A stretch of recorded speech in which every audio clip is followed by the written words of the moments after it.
the nation state as such is coming to its end. And doubtless the young people, I'm 75, so I don't reckon myself there, but the younger people, the 20-somethings, the 30-somethings, perhaps the 40-somethings, will live the day when major decisions about our money and about our education and about our religion are not made by the Senate or the Congress or the presidency. They're made outside by other agents. This is the New World Order. The New World Order. Already big decisions are being made that we have nothing to do with. We just obey. Episode 3, Death and Conspiracy. In this episode, I'll be looking at Malachi Martin's death and funeral in a little bit more detail, as well as addressing several of the conspiracy theories surrounding the man with the help of some familiar voices. As mentioned in episode 1, I went down a lot of rabbit holes during the research phase of the film, and here are a few standout theories that I came across. Malachi Martin was a descendant of Judaic bankers who somehow ended up in Ireland. He was a betrayer of God who advanced his rabbinic agenda. He was actually never ordained a Jesuit. He was a working insider in Vatican politics during his time in Rome. He carried out sensitive missions for renowned Jesuit Cardinal Bayer, Pope John XXIII and Pope Paul VI. He worked for the CIA. He was an Israeli spy, a triple agent, an enemy of the Catholic Church. He was summoned to the prison cell of murderer David Berkowitz, son of Sam Killer. He wrote over 60 books, including Jewish literature under the pseudonyms Michael Serafian and F.E. Carters. He worked for the American Jewish Committee with a Swiss bank account linking the collaboration. He was not an exorcist. Malachi was co-founder of the organization Veterans Today, which looked into revelations of Satan-worshipping Jesuits with connections to CIA and their plan to destroy religion. He was a secret bishop. He was created a cardinal by Pope Pius XII, in secret of course. He was writing a book before he died called Primacy, How the Institutional Roman Catholic Church Became a Creature of the New World Order. It was never finished and the manuscript disappeared. Malachi apparently called this his most controversial and important book. It is burning inside me, he quotes. He was murdered for revealing Vatican secrets. As you can imagine, I was quite overwhelmed with the number of stories surrounding the man, and to quote Bob Kaiser, his life would make a good movie someday. So, let's get back to Malachi's final moments. I dug out some archived interviews and phone calls with his close friends Robert Marrow, Suzanne Pearson, and Kathy Mylott. This is what they had to say about Malachi's death. My birthday is July 25th. His birthday was July 27th. And as close friends, we'd gotten to the point where you don't need to exchange gifts. But what we would do is on the day in the middle, the 26th, we would always meet for a meal and just toast each other, happy birthday. And we were supposed to meet at the Isle of Capri on the Upper East Side for dinner. And I get a phone call from him at about 10 o'clock in the morning, and he sounded very groggy, and he said, at the time, he called me Bob. I go by Robert, Rob. But he said, Bob, I've taken a bit of a tumble. It seems when we went to Connecticut, I angered the adversary and Old Scratch wanted to get back at me. I said, are you all right? He says, I'm pretty sure I'll be fine, but I've got to go to the hospital to be checked out. He says, I'll give you a call and we'll reschedule. He goes, there's no way I'm going to make dinner tomorrow night. I'll give you a call and reschedule. And that was the last I ever spoke to him, because when he went to the hospital, he lapsed into a coma, and they were restricting the access of people into his room. It was a semi-private room at Lenox Hill Hospital. They said at first in the hospital he was very conscious and he was talking to people and so forth, but by the time I got there, he was totally unconscious. I had a tremendous sense in that room that a struggle was continuing, even though he was comatose. And that's why the prayers that we made and we sent to protect him were so important. I did manage to get in by going very, very early on a Sunday morning. And he was hooked up to basically every machine you could think of under the sun. He was in a coma, and I recited the rosary, and I basically said my goodbyes to him. I said my goodbyes, and I said, we both know where you're going, Mal, and I know you can hear me. And I'd hate to make it sound like a joke, but you can run, but you can't hide. Just because you're making the great transition doesn't mean I'm going to stop pestering you. And I'm not ashamed to say I was bawling like a little child, because he was my best friend in a coma. And I knew he wasn't hearing me with his ears. Hopefully he was hearing me with his soul. And 2 days later, he passed away. Now, there's a certain suspicion on my part that there was something suspicious about his stay there. I mean, you know, in these days, with the technology developed the way it is, there are lots of ways that enemies can end a person's life. And I've known of other cases where people went to the hospital for something that didn't seem fatal at all and then suddenly died. Malachi Brendan Martin died on 27th of July 1999 at Lenox Hill Hospital, New York City, caused by an intracerebral hemorrhage. I asked Robert recently about his good friend's funeral and subsequent burial. The church up in South Orange, New Jersey, was absolutely packed to overflowing. And he received a full pre-Vatican II Requiem funeral mass, the old-fashioned funeral mass, where the priest who is saying the mass and the deacon are in their garments are trimmed in black. And, you know, the traditional old Latin funeral hymns were sung. And he didn't have a formal wake, but instead his casket was halfway open for maybe an hour before the funeral, and people who wanted to pay their respects went up and paid their respects to him and then moved on. It was a line of people that took about 20 minutes to go by. It was quite a number of people in the church. It was standing room only. And when I got to him, I looked down and I'm thinking to myself, this is the last time I'm ever going to see him this side of paradise. So I kind of very sneakily put a photo of myself and Father Martin. I believe it's one of the photos that was in the movie Hostage, actually. I slipped it down into the casket between the casket wall and his left hand, out of sight. And I said, here's a little token from your buddy Rob. Remember me. And then I just remember that I kissed him on the forehead. And I said, rest in peace, my friend. And then before the actual mass began, the funeral director closed the casket. And, you know, they put the pall over the casket, and the funeral mass was said. And the interment, I believe it was Gates of Heaven Cemetery up in New York above Manhattan. The interment was specifically at Mrs. Livanos' request to be a private interment. It was a very intense day, very intense experience. It really was. Marty, you know how much I miss him. Yeah. You know how much I miss him. For those of you who don't know who Kakia Livanos was, she was a wealthy Greek widow of a shipping tycoon in Manhattan. When Malachi Martin first arrived in New York City, it was arranged for him to stay with Kakia and her children. This living arrangement caused a lot of controversy with Malachi's family back in Ireland, as well as Mrs. Livanos' own children. When Kakia died and was buried on the same plot of land, sharing the same burial plaque as Malachi, this only amplified matters and gossip further. I don't believe that Malachi knew he was going to be buried in the same exact plot of land, right? But he knew that the Livanos family had made arrangements for him to be buried in consecrated ground at Gates of Heaven Cemetery. And there's a very, very simple reason why Malachi was buried in the same plot. Because Mrs. Livanos wanted it that way. She obviously cared for him very deeply, whether or not they were having a romantic relationship, certainly not at the time that I knew him, but she was very possessive of him and very controlling of him. She was extremely wealthy. She was the executrix of his estate.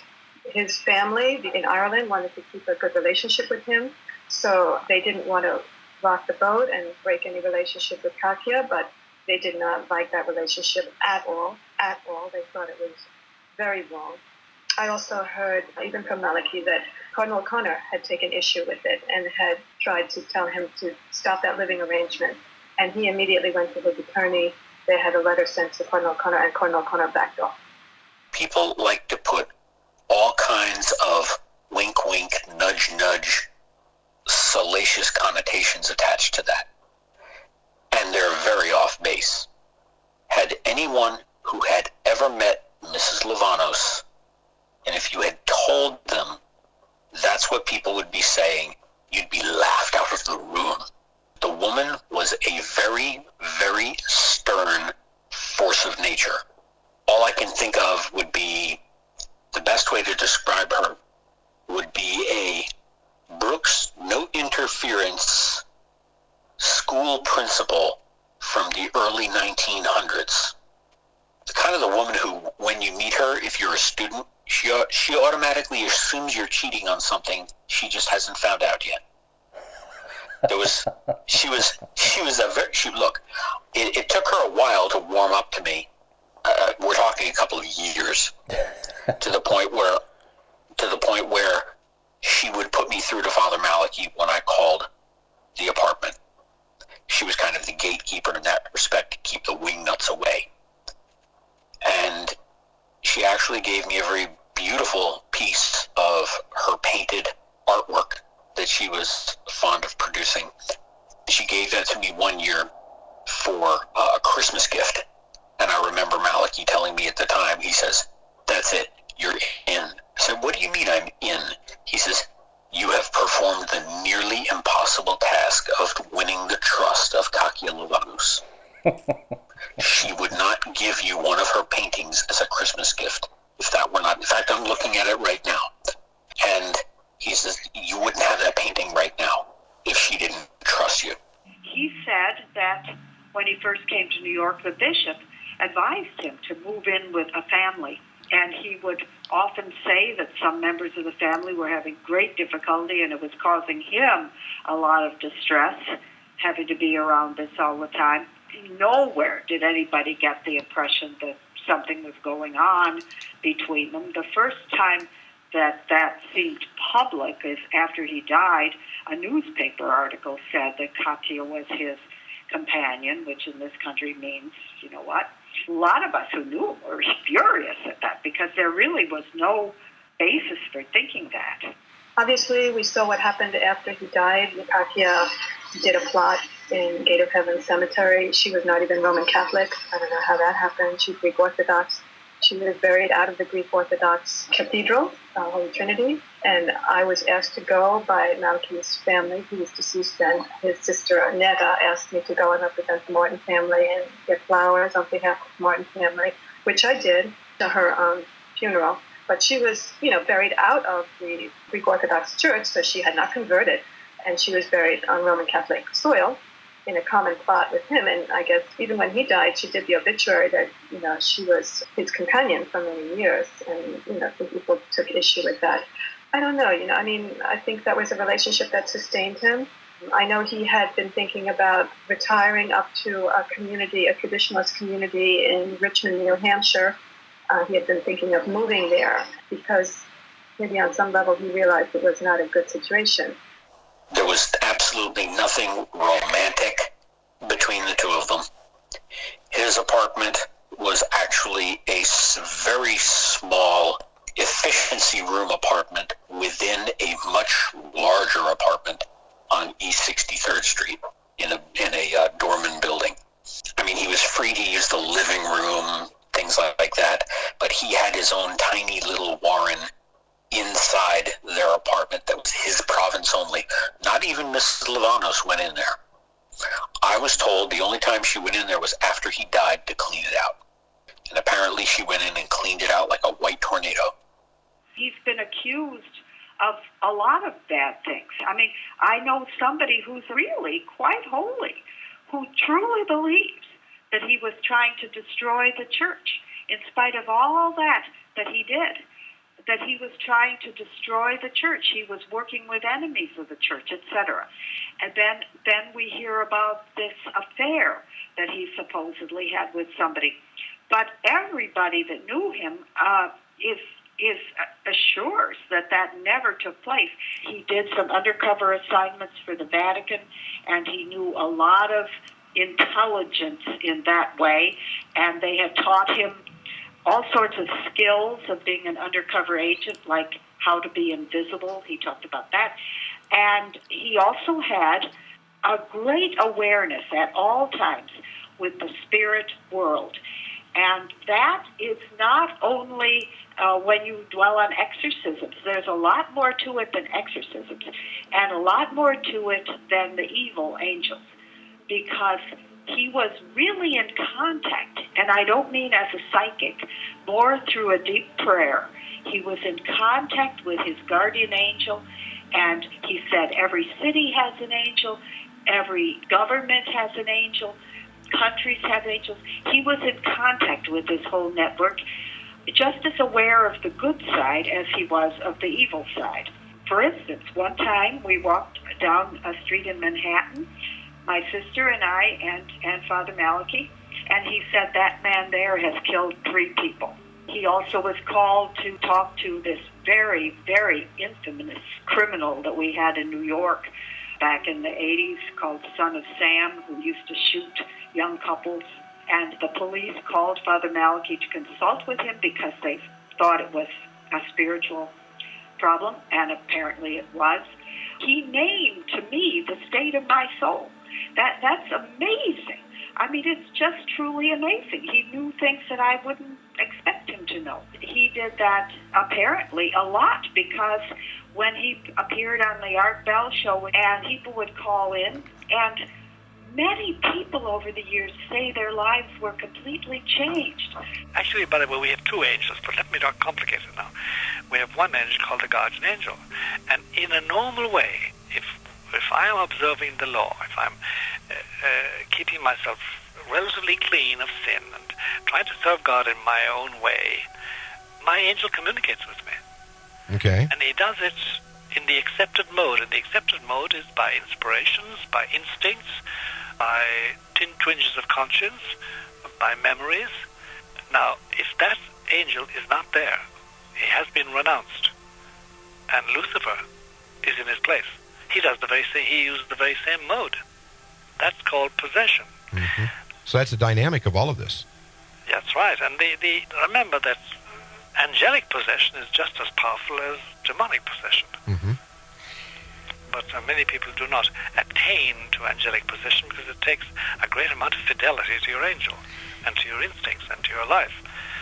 But it is the source of great purity and great energy and great joy and great confidence in life.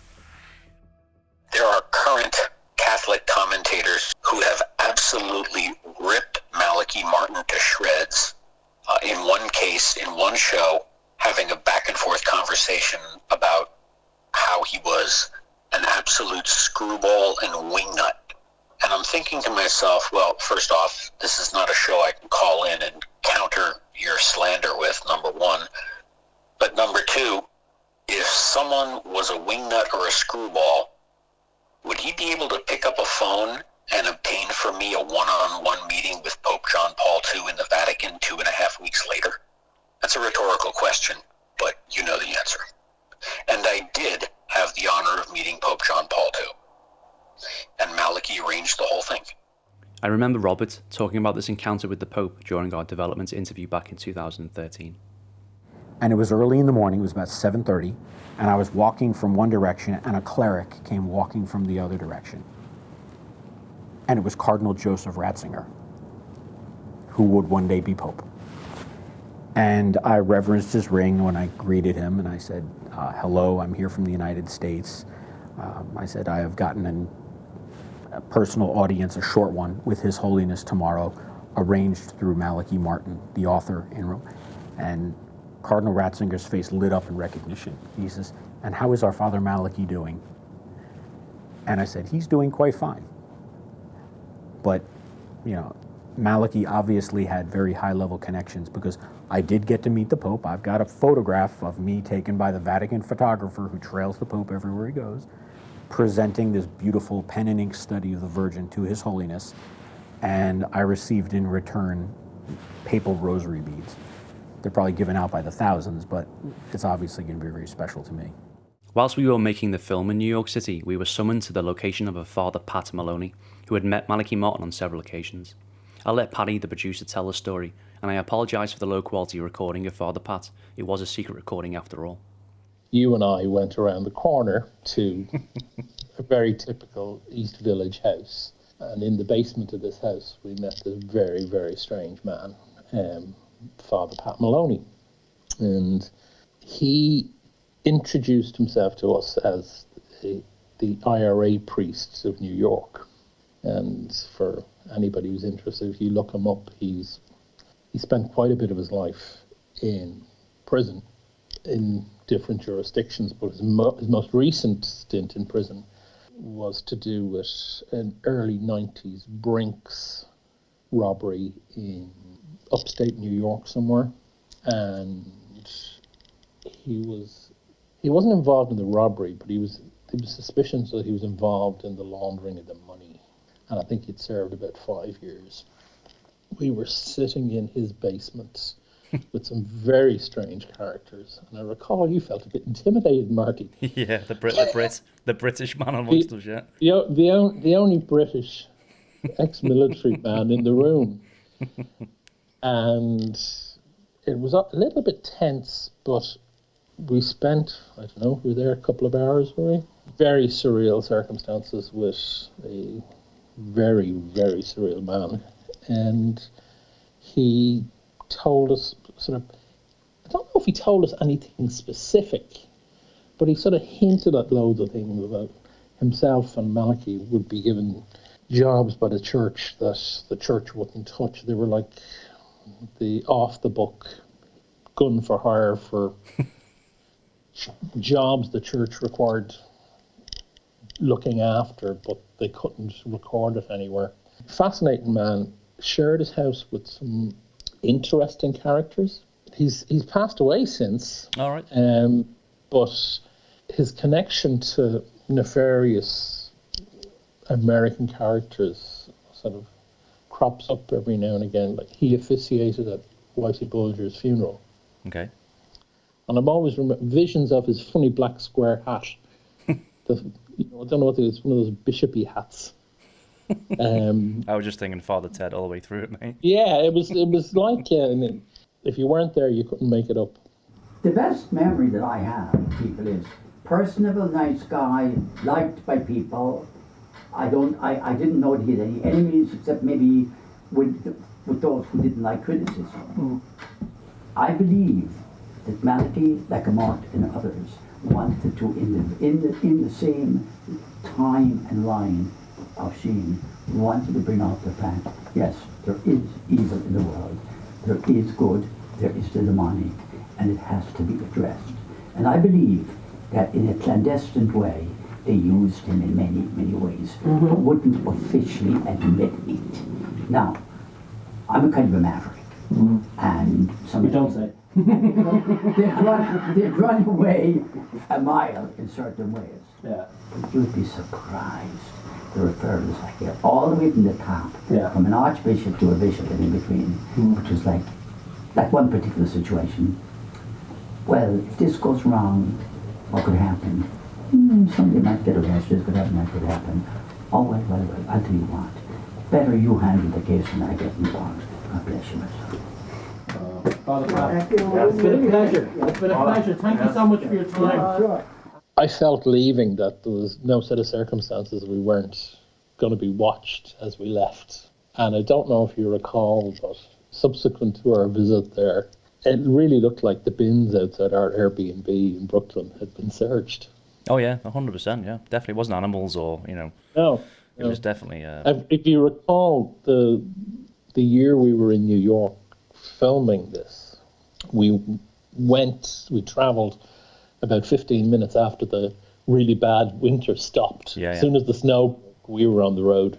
Yeah. And all in New York was in the process of cleaning up this sort of snow dump.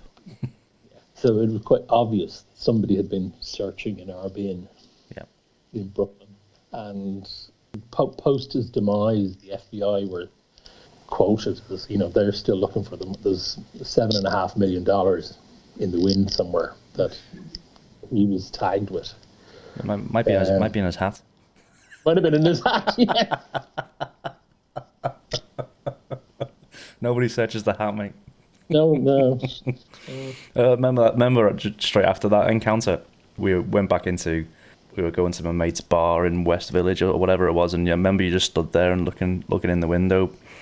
I was asking you, what the hell are you looking in the window for, Paddy? And you actually looking to see if we were being followed or not. It was like cloak and dagger stuff, man. It was like true French Connection, man. It was crazy. Yeah. Robert and Malachi would talk a lot during their car rides together. Here is one story talking about Malachi Martin's time in Czechoslovakia.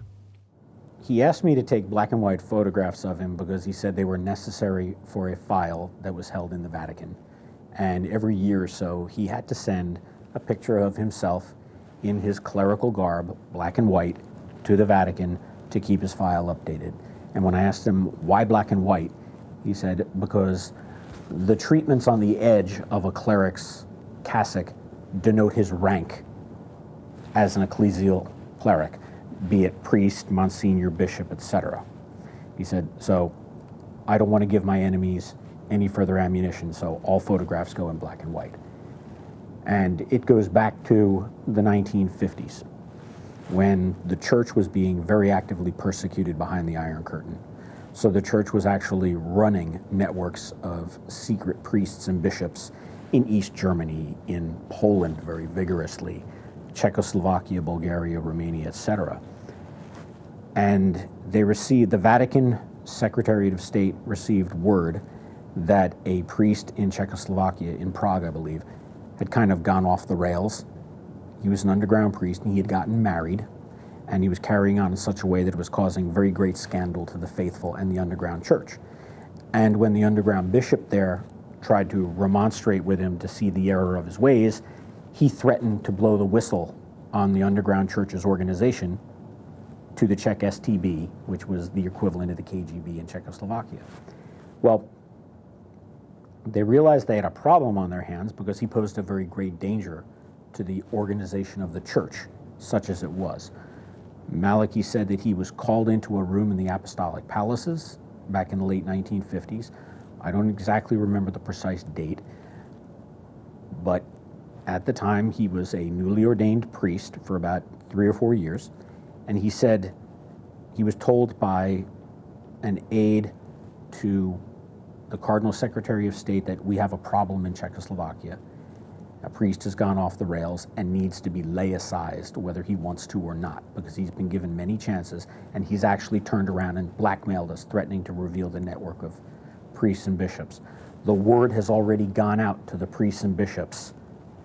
You are to now start following Plan B because you are in danger, and we don't know if you've already been ratted out. And Malachi said, well, that's all well and good. I'll go and confirm what this priest is doing, but what do you want me to do about it? And they said, if the allegations are true and he admits them, you have to laicize him and remove him from the clerical state. Malachi said, I can't do that. I'm not a bishop. And he said, the archbishop and cardinal he was meeting with at the time looked at him, smiled, and said, we can take care of that in 5 minutes in that chapel over there. And he said, literally, they went through a short ritual, and he was consecrated a bishop. He went to Czechoslovakia, found the situation to be exactly the way it was described. This priest was married, giving scandal, did not care, and he repeated his threat to Malachi that, well, if you do anything to me, the Czech STB will find out what the structure of the local church is, and do you really want to take that chance? And Malachi basically told him, well, you're now laicized. You're no longer a cleric.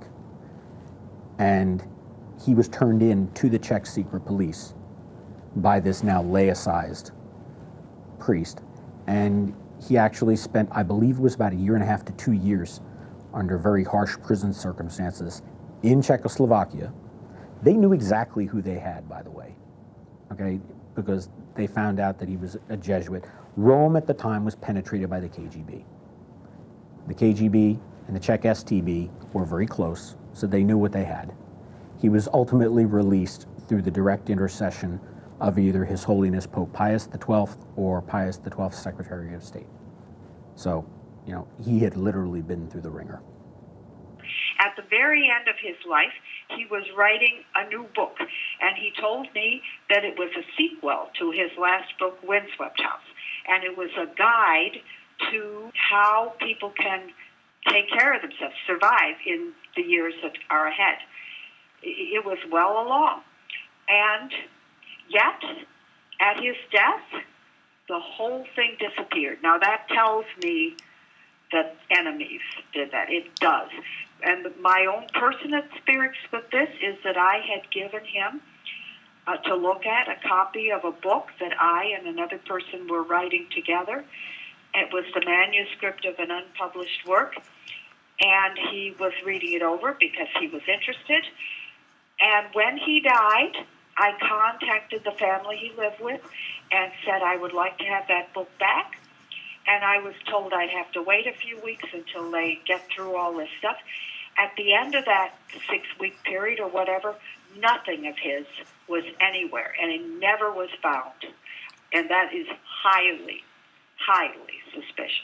I don't think it's fair to say he was writing a survival guide, because he had told me he had already tentatively given the manuscript a working title of how the Roman Catholic Church became a subordinate creature of the New World Order in the late 20th century. It was not a survival guide. I think he was taking what he had hinted at in broad brush strokes in Windswept House, and I think he was filling in the nitty-gritty detail, as well as, and if this happened, then here is the implication, and here as a Roman Catholic, here is what you should do as a Roman Catholic. And then I think he would leave it up to people to do the right thing, so to speak. Because he often told me, he says, this is not like the early centuries of the church with the Arian heresy, where the bishops were all Arian heretics and the church was persecuted and had to meet in the forests. He says, now we're in the age, it was the infant internet at the time. He says, but now we're in the age of this thing called the internet, where I can get on my computer and I can be in contact with someone in Shanghai, China in a matter of 45 seconds. He says, that's unheard of. He says, we know what we need to do as Catholics to save our souls. He says, it's just a matter of making sure when the time comes, you put those plans into action. You already, if you are a Roman Catholic, you already need to know, you already know what you need. You'll just need the courage to put it into action. I'm sure that his book would have been immensely helpful. I have no doubt about that. But I know what he meant for the implications of the world we find ourselves in 20 years after his passing. And do you know where this manuscript has gone? I don't think it had actually gotten as far as being a formal manuscript in the sense of like a book galley. I do know that he had assembled notes about the book, but he was not anywhere near the phase of being able to hand someone a big tranche of papers and saying, here, get this transcribed and off to the publisher. It was more or less his collection of research notes and observations. That's the point he had gotten to. That was accurate as of about a month before his passing. So you mentioned the New World Order there. Can you talk about what you think is going on right now, and what would he be saying to you right now in your study right now?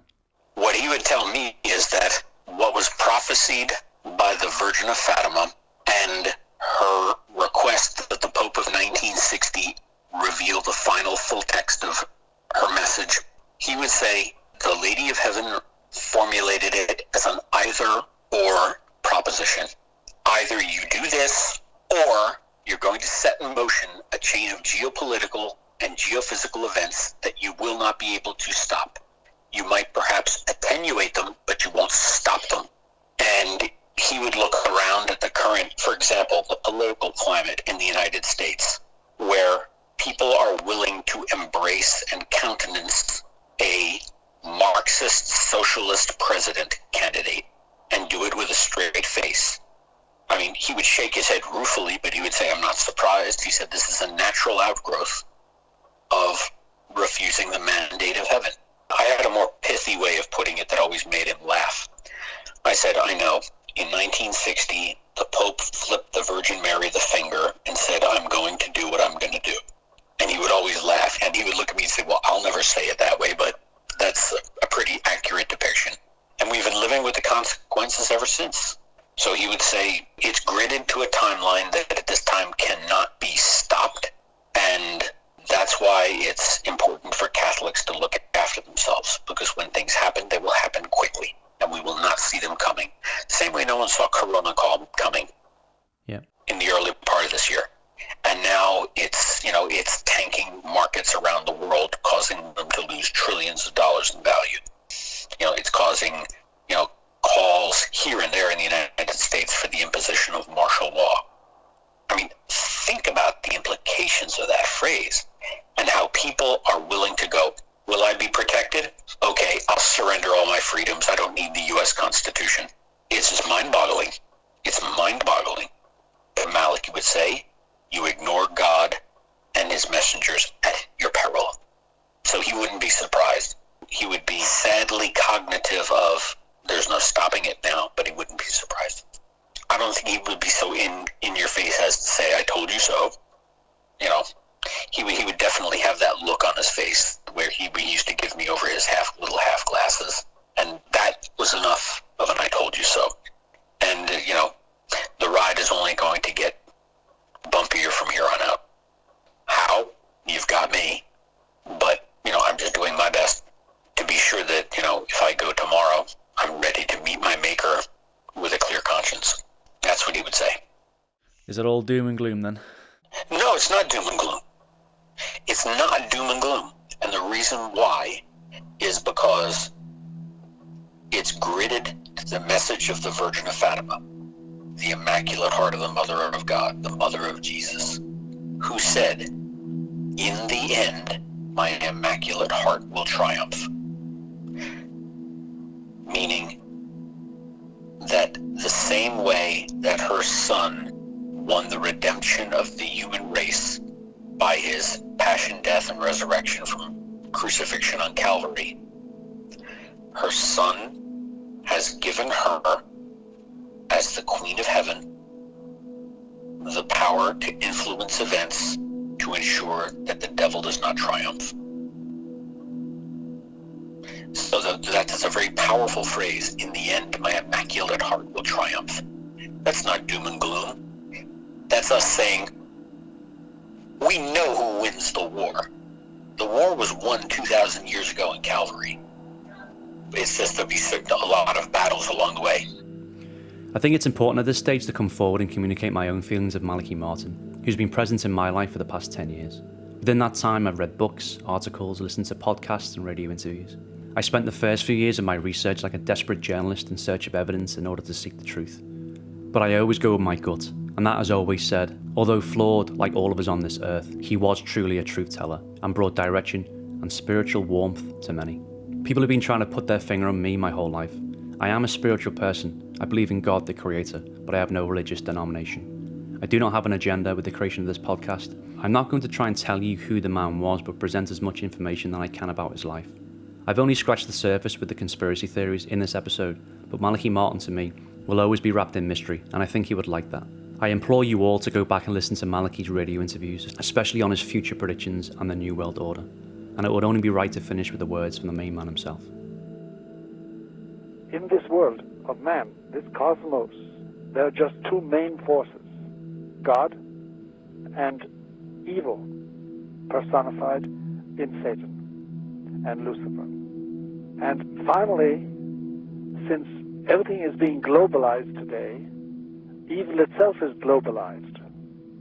And what before was practiced by small communities and small sections of communities, small little groups, covens, as we used to call them, is now becoming the way of life and the way of thought of whole populations, according as their morals and ethics are completely degraded and reduced to materialistic terms and hedonistic aims and totally this world view of things.